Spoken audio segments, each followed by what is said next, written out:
faccio per soldi e per amore, lo faccio per soldi e per amore.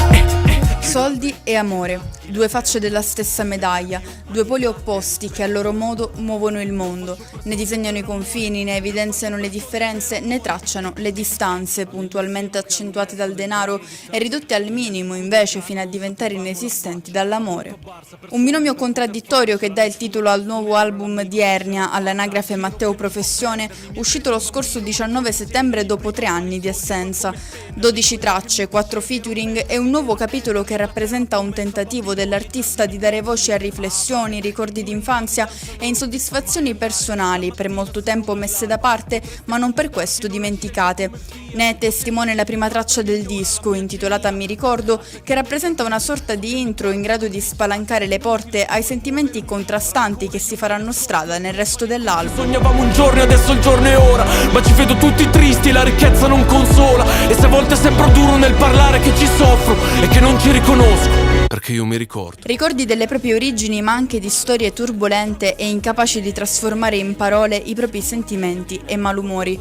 Ne è la prova il gioco del silenzio, brano che sottolinea l'indifferenza punitiva del partner, di gran lunga più dolorosa di qualsiasi tipo di lite o diverbio, ma anche l'indecisione e l'incoerenza della persona amata, da un giorno all'altro inspiegabilmente pronta a voltare pagina, questa volta da sola. Capisco l'essere confusa, capisco l'essere giovane, però da un giorno all'altro non so come fai a rimuovermi e ribelle. A dominare per numero di ascolti e Fellini, che paragona la vita a un copione, tramite una serie di metafore cinematografiche che esaltano con un velo di ironia il contrasto sempre più frequente tra realtà e finzione. No, non farti film, non sei Fellini, la corona è un peso se sul capo si poggia. Significative nel brano intitolato Per i loro occhi le sofferenze legate alle sue figure genitoriali, descritte da Ernia come incapaci di manifestare il loro amore con gesti affettuosi e incoraggiamenti, ma piuttosto tramite freddezza e rigidità. Per anni ho pensato loro fossero severi, l'amore per riceverlo ho dovuto interpretarlo. Una serie di interrogativi privi di risposta trovano spazio invece nella traccia intitolata Perché, che vede la partecipazione di Madame. Perché sorvoli tutto, perché tu non capisci che puoi essere leggera anche volando negli abissi.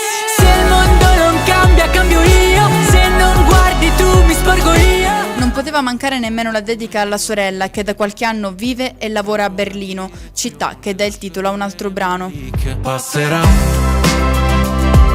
il grigio su Berlino se ne andrà, come la maschera che indossi quando è presto, giri di fretta per la città. Tu sei svelta perché cammini come papà e siamo simili, ma li ti liberi e non ti limiti più. Se all'inizio del disco la disillusione la fa da padrone, ad avere la meglio alla fine è la gratitudine, il risultato di un processo di maturazione che ha portato l'artista a scrollarsi di dosso rabbia e amarezza, per fare in modo che a prevalere alla fine fosse un sentimento di appagamento, racchiuso proprio nell'ultima traccia, dal titolo Grato. Giusto, lui ci sarà sempre uno più ricco, uno più preparato alla vita, ma lo sai cosa ho imparato? Sì, grato. E allora forse il segreto è saper trovare un equilibrio, individuare quella linea di confine tra soldi e amore, la stessa che separa Ernia da Matteo, il volto che mostri da quello che sei, con la consapevolezza che però alla fine dei conti, se i soldi sono il motore che muove il mondo, l'amore è l'unico vero motivo in grado di dargli un senso.